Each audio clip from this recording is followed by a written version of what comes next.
Hey YouTube, welcome back to my channel. I'd like to do another movie log. It's been a while since I've done this, and I should call this the blind buy edition because everything I'm going to talk about tonight are things that I bought either at Barnes& and Noble, local disc replay, one thing I got through the mail, all films that I had never seen before and just took a chance on. So yeah, I've been doing that a lot lately. Anyway, so let's start with a film that I got in the mail today, which I ordered at Barnes& and Noble. And Zone of Interest, which is my very first A24 film. And I've heard many things about this 2023 Zone of Interest.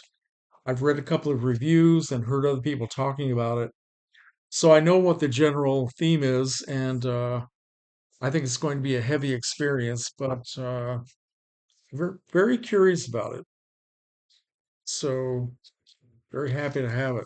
Now, I went to my local Barnes& and Noble outlet and I I found out that they were selling A24 films. I don't even know how long they were selling them, but there was a kiosk in the movie section that I think I've walked past 5,000 times and I just didn't even look at it.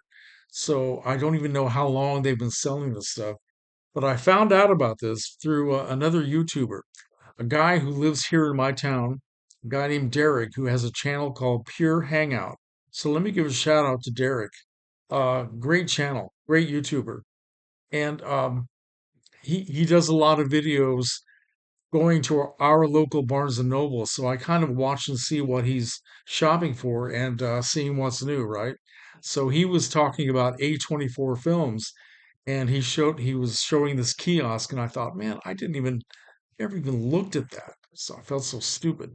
Anyway, so after seeing the video, I went out to the local store and they were out of zone of interest, but I ordered it and it came very quickly. So thank you, Derek, for letting me know about that. I'm going to put a link to Derek's channel so you can check him out. A lot of you probably already know about his channel. It's really terrific. What's unique about Derek is he uh, he started his channel back in the pandemic, and he's been making a video every single day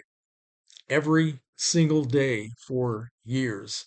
And he has over 1,700 videos. It's incredible. Compared to me, I've been on YouTube since 1912. I mean, 2012. Not quite that old. Close, but not quite.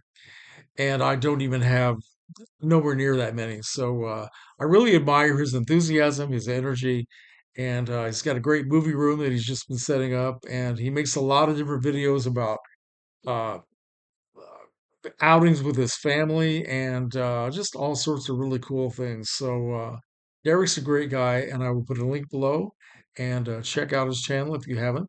So so now every time I go into Barnes and Noble now, I'll be checking out the A24 section, right? But the only one that I wanted from that section so far was Zone of Interest. So very happy to have it.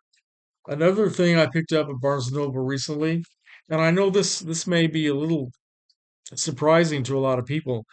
A film that came out last year, which has not been very successful. A lot of people are complaining about it, but I was quite impressed, not expecting to be. And that is Joker Part 2. Yeah. Phoenix, Gaga. I was curious about this because the acting in the first Joker by Joaquin Phoenix was so incredible. The film was brilliant even though it was hard to watch. I don't own it. I only watched it once. I rented it back when I still had a family video to rent things. But I was so impressed by his acting.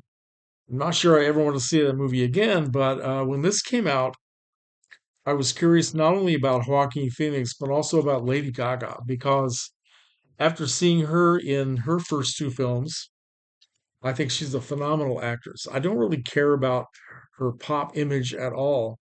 But I went to see A Star Is Born just out of curiosity to see how bad it was going to be. And she really amazed me how good she was. And her second film, House of Gucci, completely different kind of role, different character.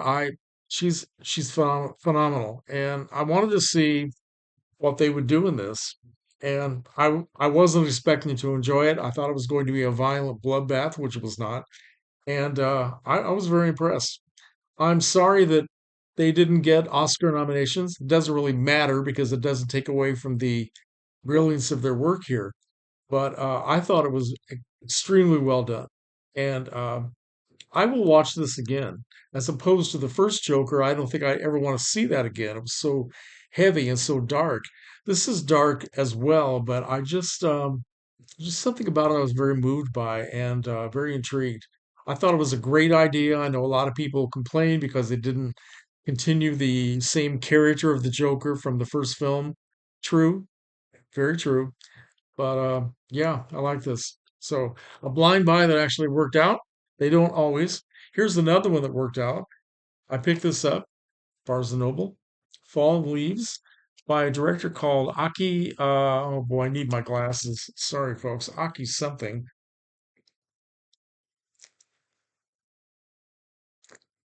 Karasmaki.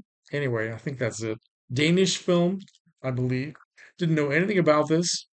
The cover and the description on the back just intrigued me.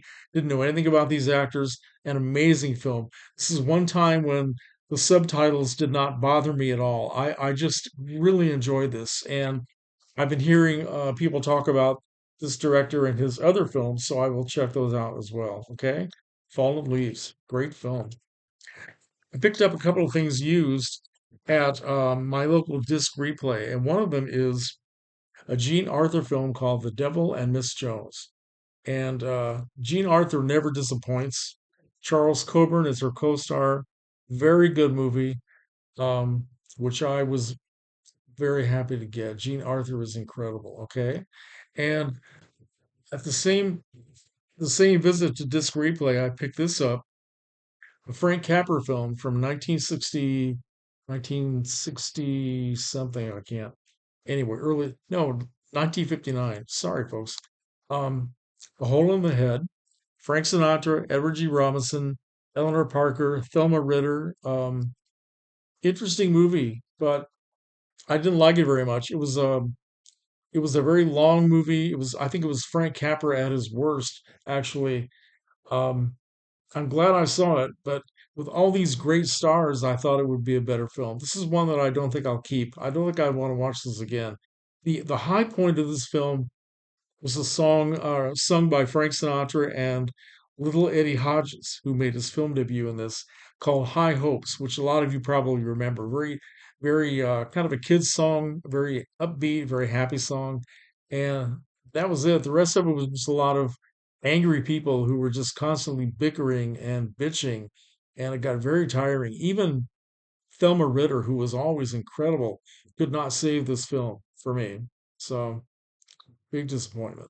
Anyway, so finally, another blind buy at Barnes and Noble, and one sort of a golden age film that I'd never seen, but it was cheap, so I thought, why not?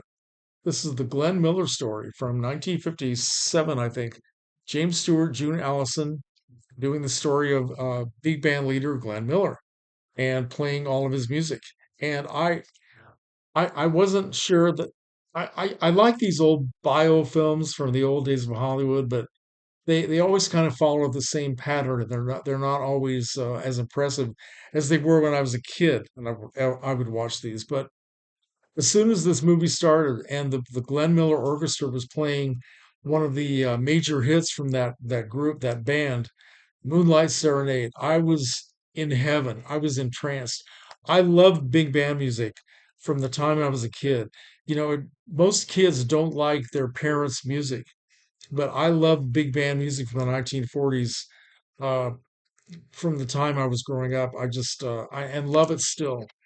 And so they played all the big hits, "In the Mood," "Chattanooga Choo Choo," Pennsylvania 65000, or was it Pennsylvania something?